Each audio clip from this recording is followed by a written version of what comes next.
Buenas chicos, espero que se encuentren muy bien, un saludo para todos, espero que todo esté saliendo bien, bienvenidos una vez más al canal. Eh, bueno, el día de hoy vamos a estar repasando un poquito para la prueba de estudios, esperando que saquemos las mejores notas. Es prácticamente que de los últimos exámenes que ustedes hacen este año y prácticamente el último examen que hace también en el cole, así que voy a acercarme un poquito más a este micrófono. Pero bueno, vamos a empezar con este repaso, esperando aclarar la mayoría de temas para el examen, que todo salga muy bien y que tengamos las mejores notas posibles, ¿okay? Así que para iniciar, pues bueno, recuerden que el examen está programado en diferentes temas. Los temas van a empezar con el modelo agroexportador a partir del el modelo de sustitución de importaciones, perdón, a partir de los años 1970. Posteriormente pasamos un poco a los cambios que generó el modelo de sustitución de importaciones, su crisis, que es sumamente importante para el examen, y posteriormente a eso pasamos al sistema político de los años 50, 60 y 70 y culminamos con los planes de ajuste estructural. Entonces vamos a empezar de una vez. Bueno chicos, primero hablar un poquito de la década de los 70 en Costa Rica. Ya estuvimos hablando para la prueba anterior de los 50 y los 60, ¿verdad? Y en clase, pero sí que los 70 es una década, perdón, donde Costa Rica alcanzó un desarrollo económico bastante importante en el país. El Estado gestor, el Estado interventor, el Estado paternalista tuvo un papel preponderante precisamente en esto, ¿verdad? En poder crear una economía un poquito más estable. A partir de 1970 se le conoce al Estado como el Estado empresario, que dicha etapa inició con la Corporación Costarricense de Desarrollo, más conocida como CODESA, que es un grupo de empresas que se crearon a nivel nacional para fomentar el empleo, desarrollar la industria, competir contra el mercado de empresas transnacionales y empresas nacionales también, y que ofrecían muy buenos precios y muy buenos productos. ¿Okay?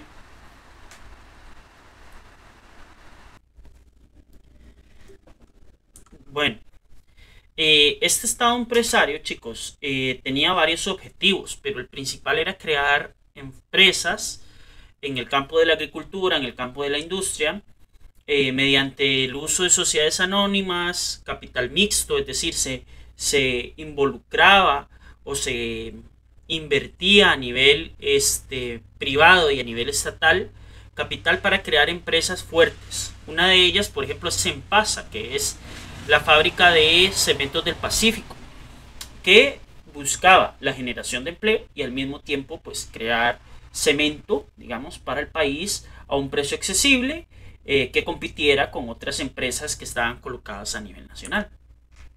¿Okay? Dentro de esos objetivos o de los otros objetivos, vamos a crear que hay vamos a tener que hay 6 objetivos.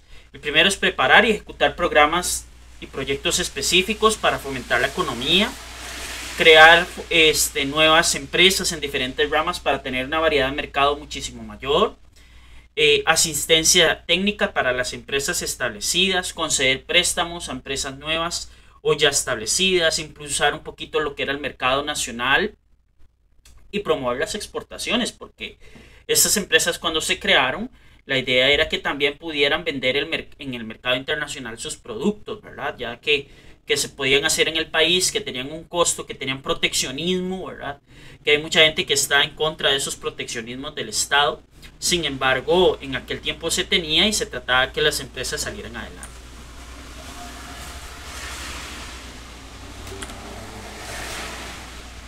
Bueno, resulta que se empezaron a regular algunos productos, ¿verdad?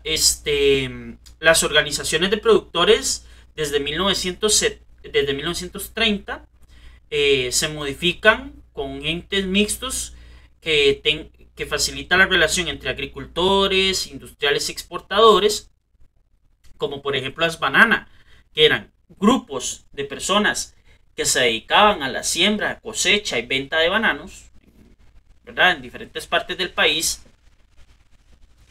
Y esta agrupación negociaba con las instituciones públicas para la venta de este tipo de productos, para la venta y la exportación de este tipo de productos. Entonces ya no es el empresario o el pequeño productor el que va a ir a negociar, sino es una asociación, ¿verdad? Es un grupo de personas que ya tienen representantes legales, que ya tienen un grupo de, de,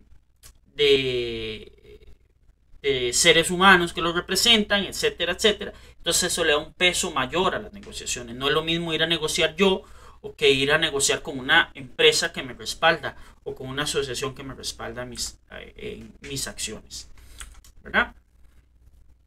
Entonces el Estado empieza a crear empresas empieza a comprar empresas que ya estaban creadas. Es decir, el Estado no es que crea estas empresas desde cero, sino que el Estado veía que era beneficiosa para el país. Entonces empiezan a invertir, ¿verdad? Para poder prestar servicios de calidad, darle la oportunidad a la gente y crear nuevas fuentes de empleo, que era una de las situaciones de por qué se creó Codesa, por ejemplo, ¿verdad? Una de estas empresas es la compañía de Fuerza y Luz, que todavía opera principalmente en la ciudad de San José, en la provincia de San José, ¿verdad? Fue adquirida en 1968, era una firma estadounidense que prestaba servicios eléctricos. Entonces el ICE, por medio de unos movimientos ahí, decide conformar y comprar la Compañía Nacional de Fuerza y Luz, ¿verdad? Esto se compra y se transforma en una sociedad anónima estatal y hoy en día presta un servicio sumamente importante, como lo es la electricidad. Entonces, la mayoría de los que estamos acá, por no decir que el 100% de los que pertenecemos al grupo de Undécimo, recibe servicios de la Compañía Nacional de Fuerza y Luz. Entonces es una empresa que todavía sigue operando. Después tenemos una empresa como Recope, ¿verdad? Que Recope es una empresa que ha estado en la mira de muchos en los últimos años por el alto costo de los combustibles acá en el país. Sin embargo, en 1974 se compra. Sin embargo, ¿verdad?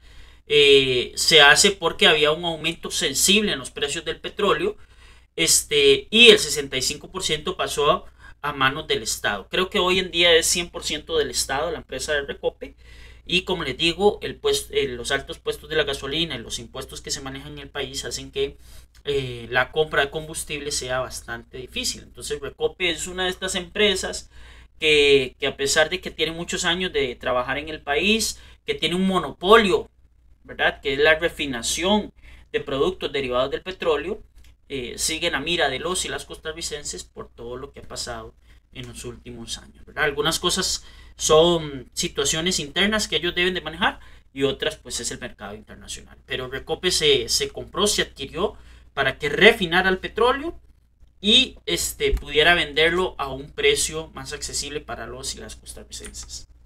¿Okay? Aquí hay algunas de las empresas que pertenecían a Codesa, ¿verdad?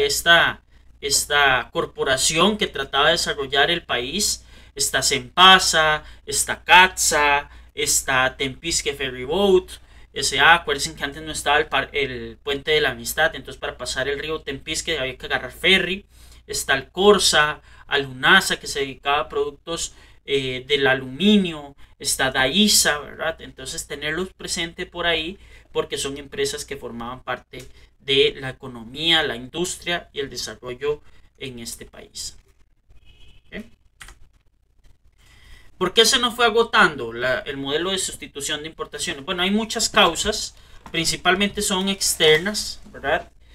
Son situaciones de mercado que nosotros pues no podíamos manejar en el momento, no podíamos decir, mira, no va a pasar esto, no podíamos regular el mercado internacional, sino que pues poco a poco se fue presentando un escenario bastante complicado. La primera es la guerra entre El Salvador y Honduras, ¿verdad? Este conflicto hizo que el intercambio interregional que teníamos con aquel mercado común centroamericano afectara muchísimo el desarrollo de la industria en el país, porque muchos de los mercados estaban fuera de nuestras fronteras, estaba precisamente en Centroamérica. Y al entrar en guerra estos dos países, pues el mercado interregional se interrumpe, es complicado, ¿verdad? Honduras es el paso para llegar a El Salvador y llegar a Guatemala, están bloqueadas las fronteras, ¿verdad? Entonces se vuelve complicado el tema del comercio a nivel centroamericano. El incremento de los precios del petróleo también, ¿verdad? Durante la década de los 70 se presentaron varias guerras, principalmente la guerra del Yom Kippur, por ejemplo, todo lo que estaba pasando en Oriente Medio, la Organización de Países Exportadores de Petróleo, OPEP, decide elevar los precios del producto y todo eso hizo que al yo subir el precio del petróleo, todo aumenta. Aumenta el transporte, la importación de materias primas, la manufactura, la energía eléctrica o la producción de energía eléctrica, todo aumenta de precio, ¿verdad? Entonces eso hace que el costo vaya sumándose y eso se traslada al consumidor final, porque al final de cuentas la persona que va a comprar en el mercado tiene que pagar el precio del costo de producción y el margen de ganancia para el empresario. Y ahí es donde se volvió delicado el asunto. Reducción del valor de las exportaciones del café. Entran otros países a competir en el mercado internacional por la venta de café, como lo es Uganda y Etiopía. Y eso hace que pues haya más oferta, y al haber más oferta hay que bajar los precios, ¿verdad? Y el aumento de los intereses de la deuda externa. Nosotros teníamos créditos con Estados Unidos principalmente, que necesitaba captar nuevos ingresos, y entonces se elevó tasas de interés. Y al elevar tasas de interés, pues los intereses aumentan, como la misma palabra lo dice, y las cuotas aumentan, y el precio, las cuotas que tenía que pagar el país se elevaron considerablemente, dejando la balanza de pagos un poco complicada, ¿verdad? Tenemos menos exportaciones, está más caro el petróleo, las importaciones suben de precio y tras de eso los préstamos que tenían aumentan, ¿verdad? Sumado a que nuestro producto estrella entró a un mercado competitivo que pues no podíamos subsanar. ¿Okay? El Estado benefactor logró muchísimas cosas, chicos. O sea, es un Estado, como yo se lo dije en la clase, donde el costarricense logró vivir mejor de lo que vivía en los años 40 o antes de los años 40, e incluso podría ser comparable en algún momento con lo que estamos o cómo vivimos ahora. Hay índices que nos superan de estos años, ¿verdad?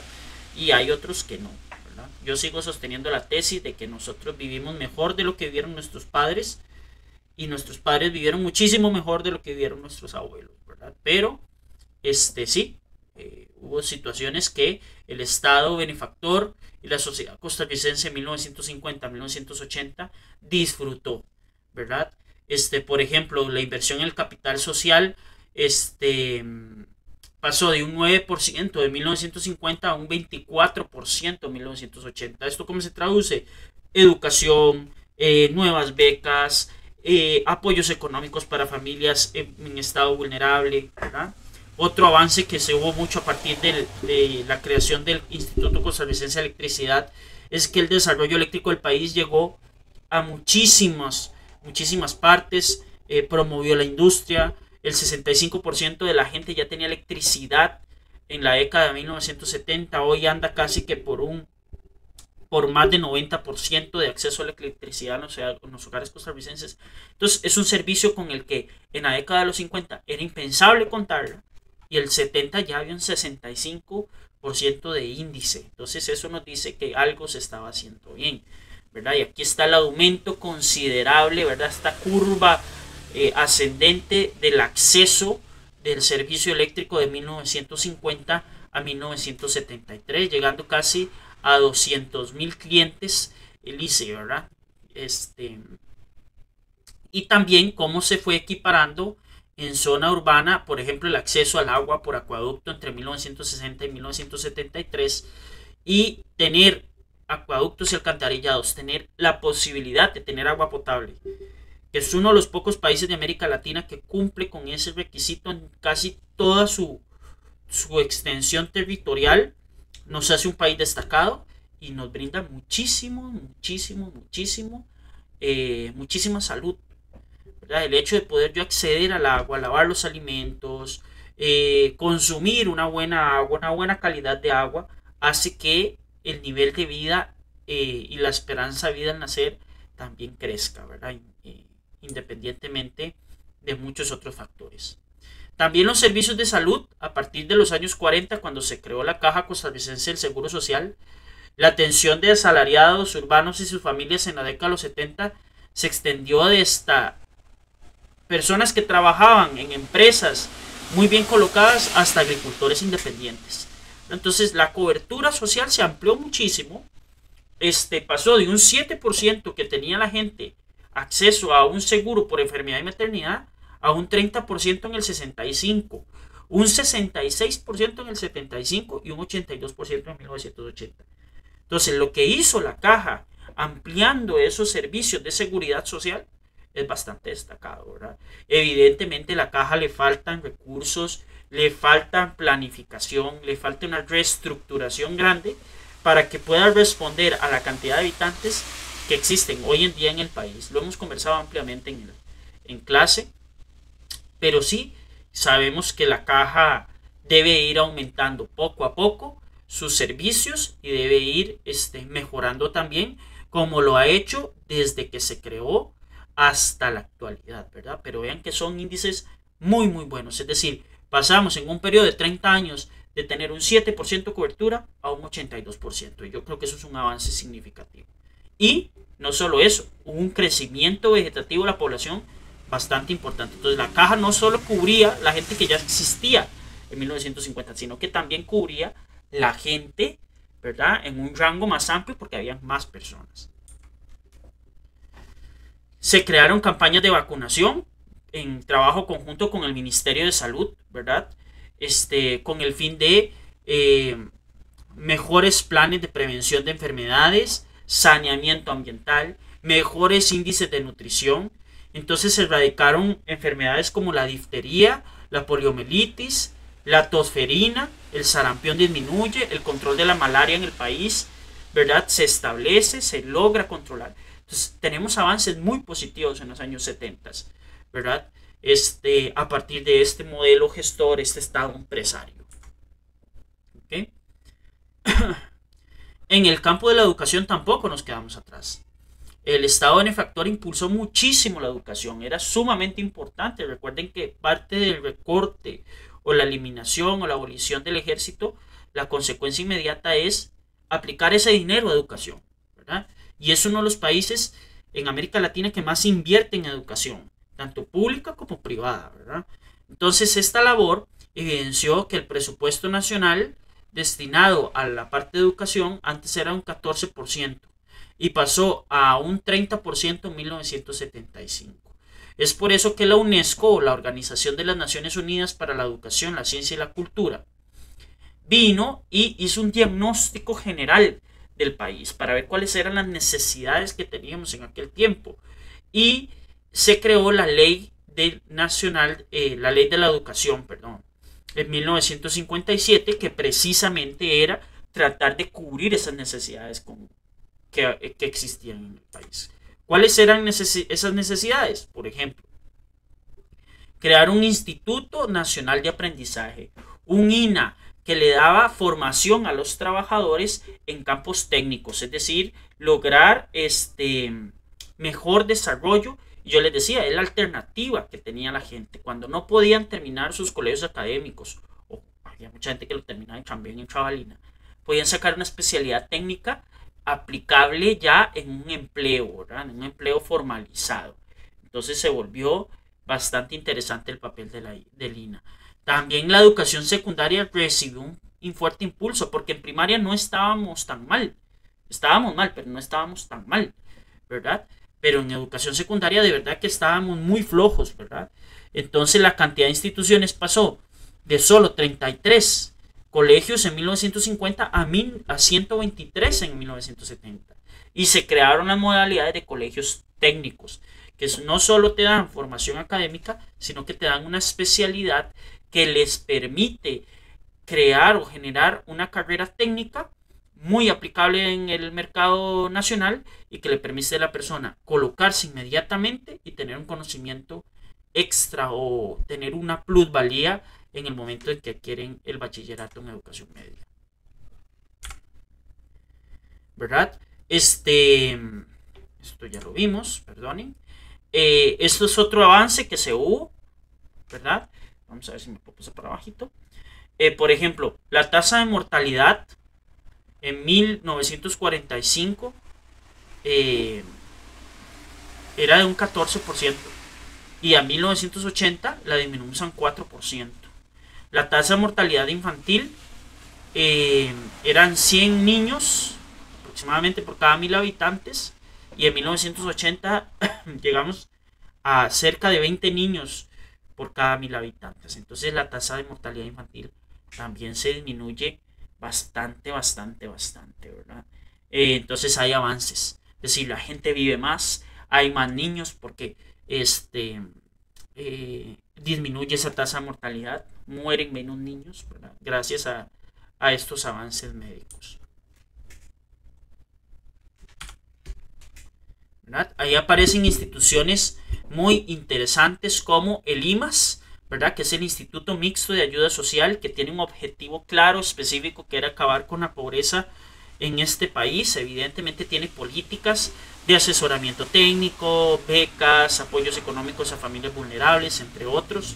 Centros de educación y nutrición llamados CEN, centros infantiles de atención integral, SINAE, que hoy en día se conocen como CEN-SINAE, son centros de educación y nutrición infantil de atención integral, porque se mezclan ambas instituciones y le brindan apoyo, por ejemplo, a madres solteras o trabajan mucho con el tema de la red de cuidado, pero se le brinda una atención integral al menor, ¿verdad? Desde todo punto de vista para que pueda tener las mejores herramientas, condiciones básicas elementales para poder salir adelante.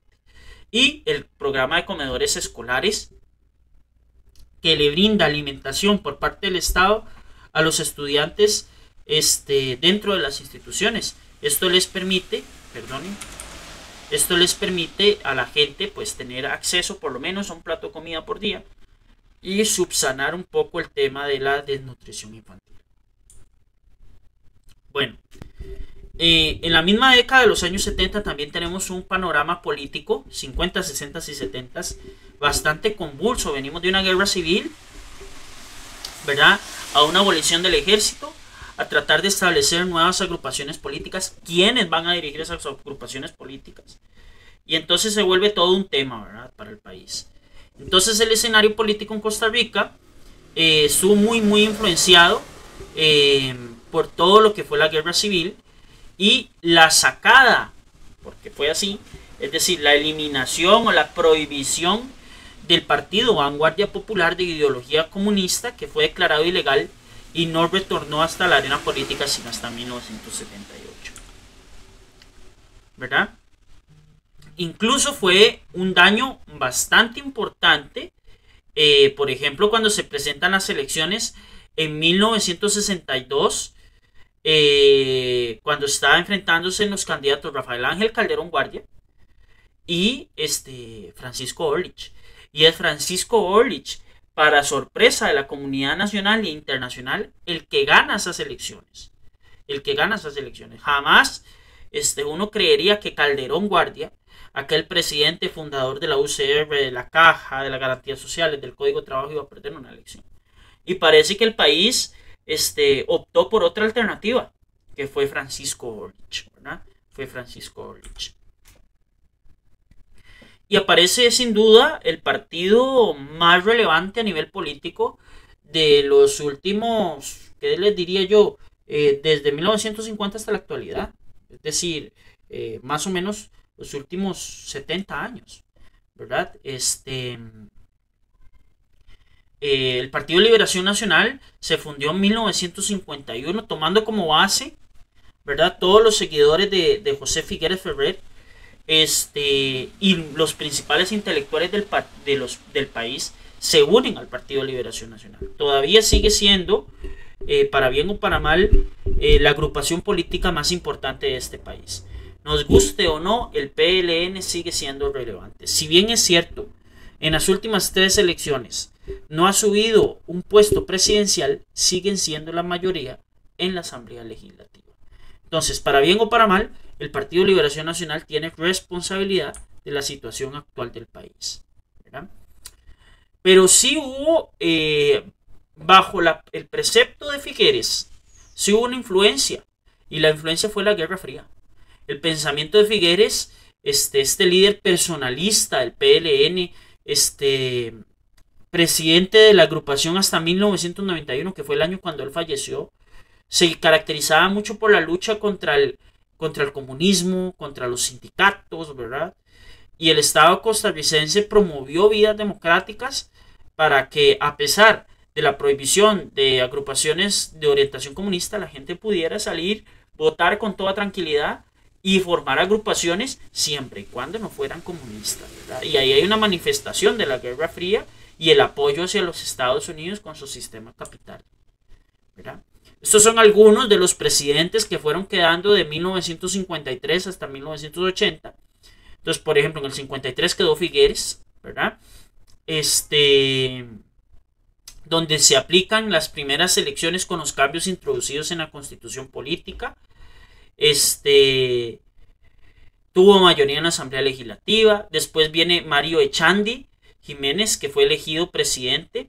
Su partido recibió el apoyo de calderonistas y de Otilio Ulate, ¿verdad? Que se convirtió en un antiliberacionista. Casualmente, Otilio Ulate, un aliado de Figueres en la Guerra Civil, después se convierte al partido con el que rivalizó en esas elecciones y que supuestamente le hicieron fraude, ¿verdad? El partido se llamaba Unión Nacional y sube Mario Echandi como presidente. Después en la del 62, es esta que les decía, que se enfrentaba a Calderón con Francisco Orlich, ¿verdad? Y gana Francisco Orlich, elegido presidente. Los recuerdos del conflicto salieron a relucir porque resulta que Rafael Ángel Calderón Guardia y Otilio Ulate, involucrados en los hechos de 1948, perjudicaron su imagen, perjudicaron muchísimo su imagen. Después queda José Joaquín Trejos Fernández, que fue elegido presidente por el Partido Unificación Nacional. Eso es una unión del Partido Republicano y el Partido Unión Nacional. Recibió muchísimo oposición al liberalismo, y tuvieron que unirse para derrotar al PLN, ¿verdad? Que presentó a Daniel Oduber Quirós como candidato presidencial. En el año 1970 queda Figueres otra vez. Esta fue la primera vez en la historia en que una mujer fue postulada a un alto cargo gubernamental. Ella es Luisa González Gutiérrez, docente y escritora, candidata a la vicepresidencia por el Partido Acción Socialista. Evidentemente no quedó ganador ese partido, ¿verdad? El Partido Acción Socialista solo tuvo el 1,3 de los votos, pero fue la primera vez que una mujer tenía un cargo tan importante. Después, en 1974, a nivel político, ¿verdad? Empresas y otras zonas, pues sí había mujeres en cargos muy importantes. En 1974, Daniel Oduber Quirós, fue electo presidente. Después de haberse presentado, la oposición del PLN se fragmentó en muchísimos partidos. Aquí ya aparece el multipartidismo, ¿verdad? Característico hoy en día del país. Hubieron muchísimas fracciones, muchísimos partidos que se presentaron a elecciones. Y el haber dividido en tantísimo porcentaje hace que las elecciones se favorezcan a Liberación Nacional. Y el último, de 1978, fue el gobierno de Rodrigo Carazo Odio. Gracias a la coalición de la unidad, hablamos ampliamente del gobierno de Carazo, ¿verdad? Mucha gente lo recuerda como un gobierno traumático. El cierre de la deuda externa, el crédito externo, la posibilidad de acceder al crédito externo, hace que el país entre en una crisis económica seria y una crisis de desabastecimiento. O sea, habían productos de primera necesidad que no se encontraban o que se debían vender de manera racionada porque Rodrigo Carazo Odio no quiso pagar los adeudos que tenía el país con entidades internacionales. ¿Verdad? Costa Rica no puede decir que tuvo una democracia completa hasta el año 1970, porque se prohibió partidos de corte comunista, ¿verdad? Y entonces, si bien es cierto, hay partidos que están prohibidos constitucionalmente, como de orientaciones fascistas o nazis, ya esos son otros temas aparte, ¿verdad? Porque esas orientaciones pues promueven antivalores en muchos de los sentidos. Pero el Partido Comunista aquí en el país tenía muchísimos logros, ¿verdad? Jornadas de trabajo, ley de accidentes de trabajo, código de trabajo fue parte de ellos también, garantías sociales, entre otras cosas, ¿no? En 1970 se permitió la inscripción del Partido Acción Socialista. Eso va a implicar que Manuel Mora Valverde, aquel destacado y hábil político joven en los años 40, pueda acceder a un cargo de diputado ese año. Se hizo una modificación constitucional y coincidió que en ese tiempo, en 1970, había un acercamiento entre las potencias, es decir, entre la Unión Soviética y los Estados Unidos. Entonces, fue un momento coyuntural que les permitió al Partido Comunista y el Partido Vanguardia Popular reaparecer con otros nombres, eso sí, ¿verdad? Con otros nombres. Hubieron muchas causas de por qué el Estado entró en crisis. El modelo agroexportador, el modelo de sustitución de importaciones, perdón, este modelo empresario entró en crisis por muchísimas razones. Crecimiento desproporcional a nivel interno, ¿verdad? Esto estamos hablando de crisis internas. Subida del precio del petróleo, aumento de la deuda. Sigue apareciendo la boleta de autorización de padres de familia. Disculpen un segundo. Listo, corregido, chicos. Crecimiento desproporcional del Estado, subida del precio del petróleo, el aumento de la deuda interna con los bancos, ¿verdad? Pérdida de competitividad de las empresas. Todo eso fue generando que a nivel de país entráramos en una crisis en los 80s. Y después se creó el nuevo modelo, que es el modelo de promoción de exportaciones. Es decir, vendamos lo que tengamos, como podamos y al precio que podamos. Es decir, generemos empleo, generemos diversificación en la economía. ¿Okay? Causas de la crisis: aumento del precio, se elimina el patrón oro de los Estados Unidos, la competencia entre los países, guerra de Vietnam y el Yom Kippur, ¿verdad? Esas son las externas. Y aquí en el país entramos en un déficit fiscal, es decir, el equilibrio que había entre el gasto y el ingreso del dinero que tenía el Estado se perdió en los años 80. El Estado no recaudaba suficiente dinero para pagar y seguir invirtiendo en esos programas sociales, en esos programas de salud, de infraestructura, de educación, de vivienda. Y eso generó que entráramos en un proceso de déficit, es decir, gastábamos más de lo que teníamos, ¿verdad? Y el déficit llegó a alcanzar un 9%. Eso es muy grave para un país, ¿verdad? Ni siquiera la economía crecía, que es también otro indicador bastante alarmante, ¿verdad? La mayoría de parte de los ingresos estatales que se obtenían a partir de los impuestos indirectos, como el de ventas y todo lo demás, se vio perjudicado. ¿Por qué? Porque los grupos sociales con mayores ingresos no tributaban en proporción con sus ingresos, reportaban pérdidas, evadían el fisco, entre otras cosas, ¿verdad? Y el déficit en la balanza de pagos, es decir, que gastó más de lo que vendo, genera que también a partir de los años 60 ya se veían algunos problemas. Pero en los años 70 ya se volvió un tema insostenible, porque en los años 60 se debían 25 millones de dólares y 10 años después ya debíamos 200 y en el 78 ya debíamos 350. Entonces se volvió así insostenible el tema del modelo de sustitución de importaciones. Sí. Generación de nuevos empleos se estancó, la inflación creció muchísimo, el precio del dólar aumentó en cuantiosa cantidad, la productividad disminuyó porque ya no había ni poder adquisitivo de las familias para comprar, ni las empresas para poder producir, porque su materia prima se elevó mucho de precio gracias al cambio del precio del barril del petróleo, ¿verdad? Entonces en los años 80 sí crece la población, pero aumenta muchísimo la pobreza. Hay migración del campo a la ciudad, gente buscando mejores oportunidades de empleo. pero resulta que esa migración genera más desempleo y el sistema educativo recibe importantes recortes.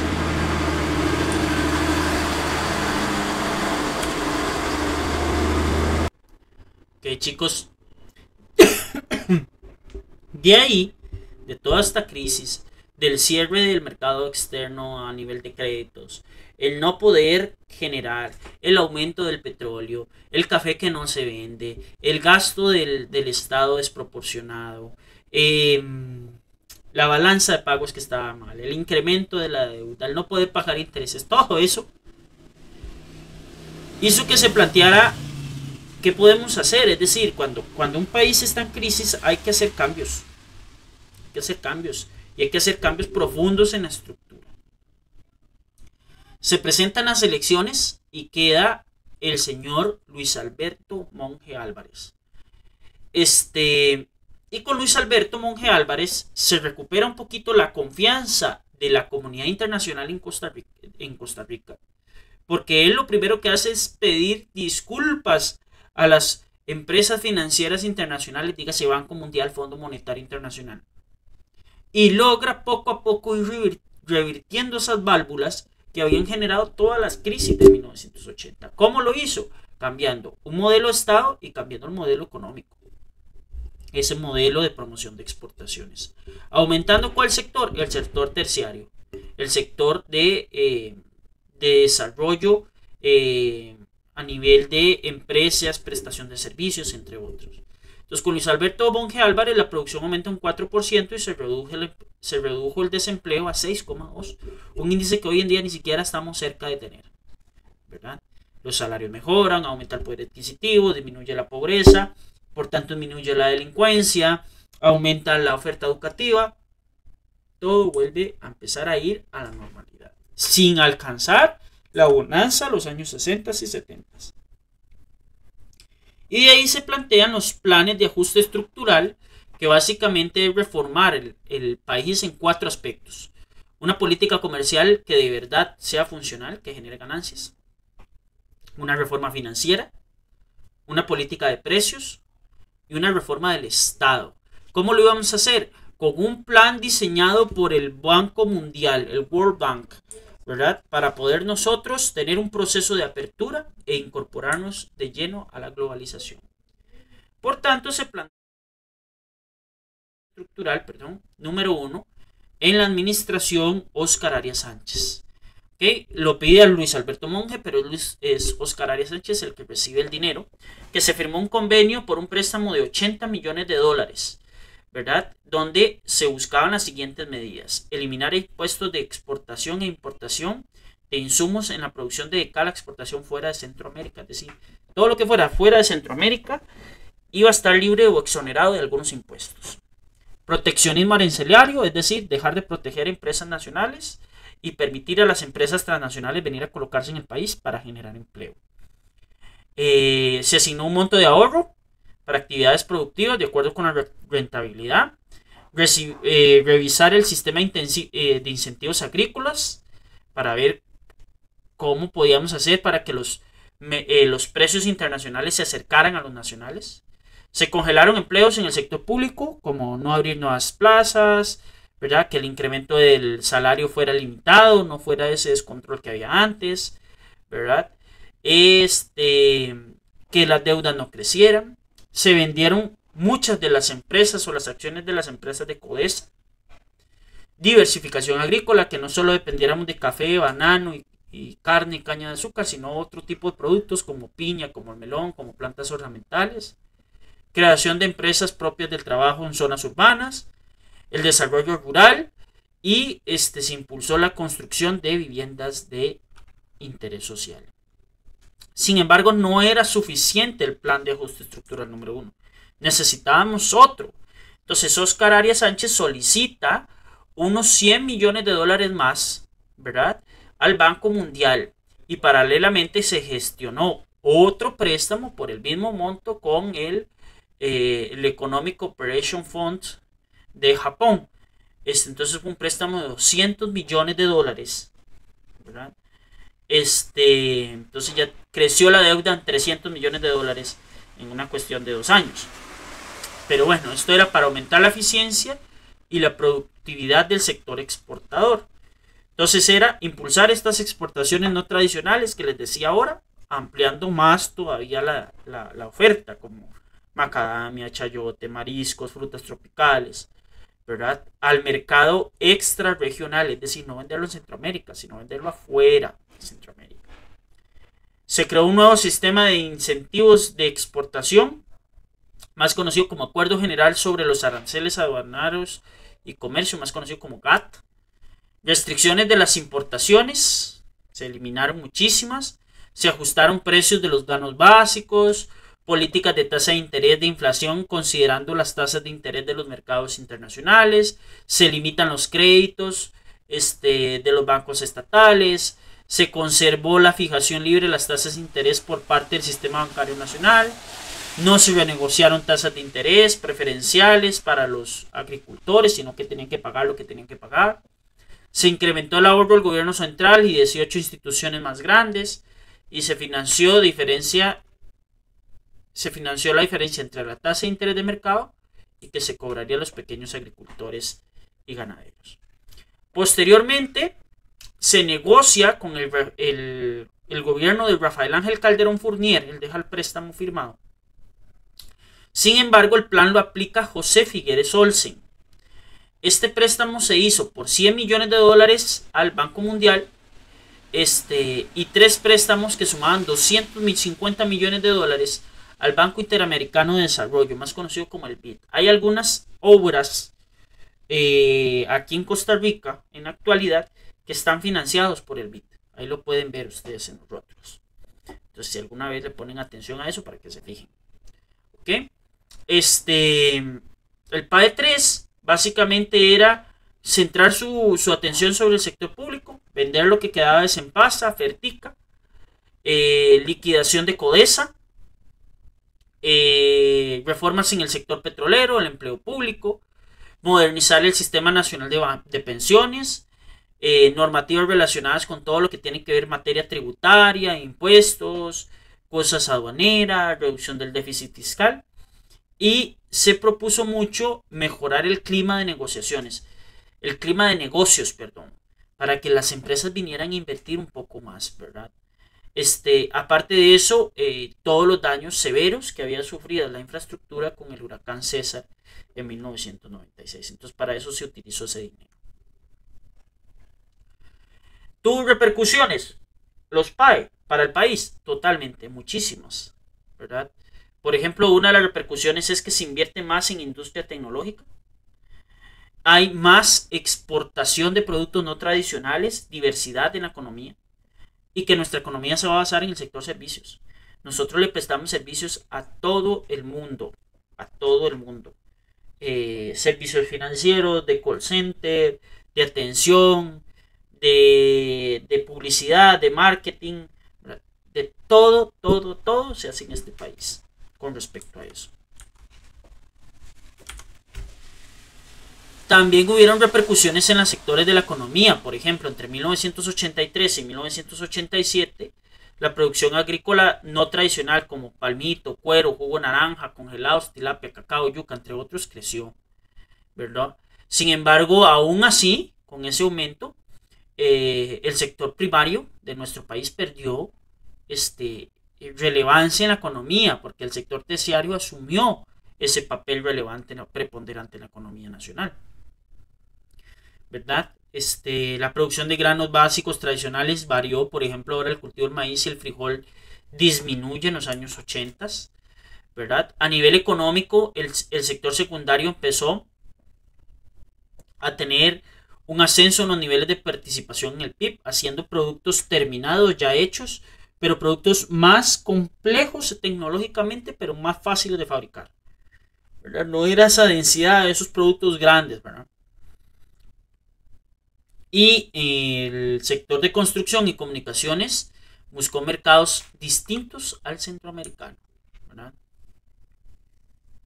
A nivel de sector terciario, pasamos de un 52,9% del PIB a un 65,1% en 1995. llegaron empresas muy grandes como Intel, Acer, Motorola, LSTS Láser, ¿verdad? Aparte de eso se hace la instalación de call centers, empresas de outsourcing, se abren las zonas francas, aumenta las tarjetas de crédito y la construcción de modernos centros comerciales, ¿verdad? Como el Mall San Pedro, los famosos malls. Entonces eso impulsa el consumo y aumenta el comercio. Bueno, chicos, gracias a eso, aquí en el país se vinieron a instaurar las famosas zonas francas, ¿verdad? Que son empresas que se establecen eh, con una serie de ventajas, exogeneraciones para la importación de maquinaria, equipos, materias primas, todo lo que necesiten para ellos vender sus productos de exportación, también se les da ventajas para que vendan en el mercado internacional. Y las zonas francas generan muchísimo empleo con empresas transnacionales respetadas a nivel internacional que dan condiciones de empleo casi que inmejorables en el país, con salarios muy competitivos, que le permite a la gente tener un poder adquisitivo mayor y vivir realmente bien, ¿verdad? Vivir realmente bien. Esta es una cantidad de zonas francas que hay en diferentes partes del mundo, bueno, en América principalmente. Costa Rica es uno de los países que más zonas francas tiene, pero nuestras zonas francas son más grandes que muchos de los países que salen acá y son empresas más colocadas y generan más empleo. Es decir, en participación de empleo, las zonas francas en el país son bastante importantes. Siempre se ha hablado de un impuesto a zonas francas, por ejemplo, con el fin de mejorar el ingreso a las arcas del Estado, pero eso puede implicar que las empresas decidan marcharse a otros países que no les cobren dichos impuestos. Entonces hay que manejar el tema con muchísimo cuidado, ¿verdad? En el sector de salud y a nivel público en los años 1990 se tuvieron que hacer algunos cambios, algunas mejoras. Por ejemplo, la creación de equipos de atención integral de salud, más conocidos como EVAIS, ¿verdad? Que son de atención básica. El sector público pasó de contratar un 18% a un 13,9% en los años 2000. Es decir, el Estado pierde su papel como empleador, ¿verdad? El acceso a la vivienda es otro rubro que el Estado ha invertido recursos. Se creó el famoso bono familiar de vivienda para familias pobres que no contaban con casa propia. Todavía se mantiene ese bono. En el sector de educación se desarrollaron informes. Estos informes se llaman informes de estado de la educación o de estado de la nación. Y se estableció que la educación o la enseñanza es un vehículo de movilidad social. Es decir, si usted estudia va a tener mejores oportunidades, va a vivir mejor y va a tener la oportunidad de incorporarse a un mercado profesional más remunerado, ¿verdad? Entonces, algunos cambios fueron la introducción de informática en las escuelas, pruebas de bachillerato, pruebas comprensivas en sexto año y tratar de introducir el inglés como segundo idioma en primaria. Sabemos que hay muchas cosas que hay que avanzar en este tema, en el último principalmente, para lograr ya tener una educación bilingüe. Yo creo que es el siguiente paso en este sentido. Condiciones laborales a partir de 1980. Bueno, el Estado pierde su papel dinámico, como les decía. Se da un descenso de las ocupaciones en el sector primario, es decir, tenemos menos agricultores y el sector secundario y terciario absorbe esa población y hoy en día el sector terciario, en primer lugar, es el que más genera empleo y el sector secundario es el segundo que genera más trabajo aquí en el país, ¿verdad? Dentro de estos factores está el proceso de urbanización. Se crean más suburbios, que son estos emplazamientos de gente que vive alrededor de las ciudades, ¿verdad? Y la incorporación de la mujer a un trabajo remunerado, es decir, un papel más activo en la economía a nivel nacional. Las mujeres mostraron mayor presencia en ocupaciones de alta calificación, como hotelería, restaurantes, comercio, administración pública, servicios médicos, entre otros. Entonces también hay un cambio ahí en el sector productivo. También la fuerza laboral cambia. Yo les decía, la gente cada vez va a entrar más vieja al mercado laboral, sin ofender a nadie, espero que nadie se ofenda por esto, porque tiene más oportunidades de estudio en educación superior. Entonces la gente generalmente estudia la universidad, la completa y se incorpora al mercado laboral. Eso hace que las personas entre 25 y 34 años sean el 25% del mercado laboral para el 2014 y el 27,4%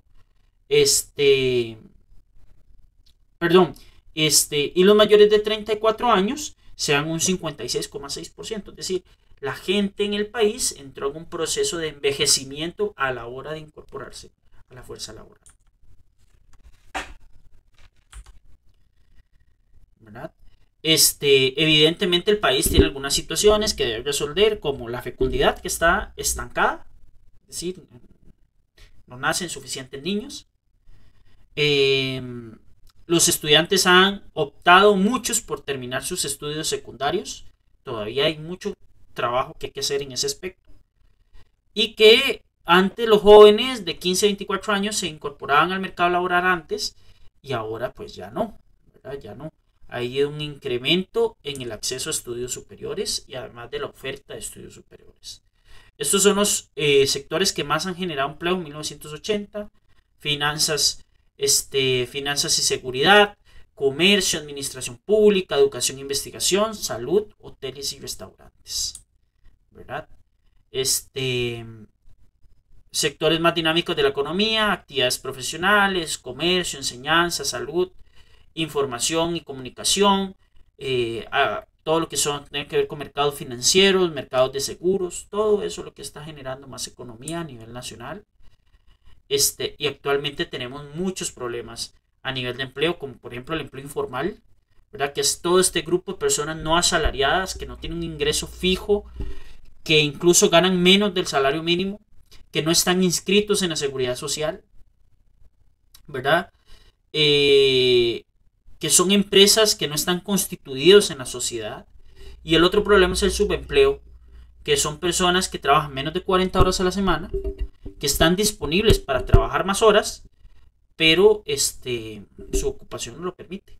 Es decir, es esta gente que tiene un salario bajo, que no gana un salario completo, porque tiene un empleo de medio tiempo, porque lo llaman a veces sí, a veces no, porque lo contratan 3 meses y después lo pasa desocupado por 3 meses. Todo eso genera que el país tenga tasas de desempleo altas, cerca del 20%, ¿verdad? Y eso es una tasa de desempleo prácticamente inaceptable, ¿verdad? De cada 100 personas, que 20 no tengan empleo y que muchas de ellas estén en informalidad, es algo alarmante y es una de las preocupaciones más importantes para el país en la actualidad.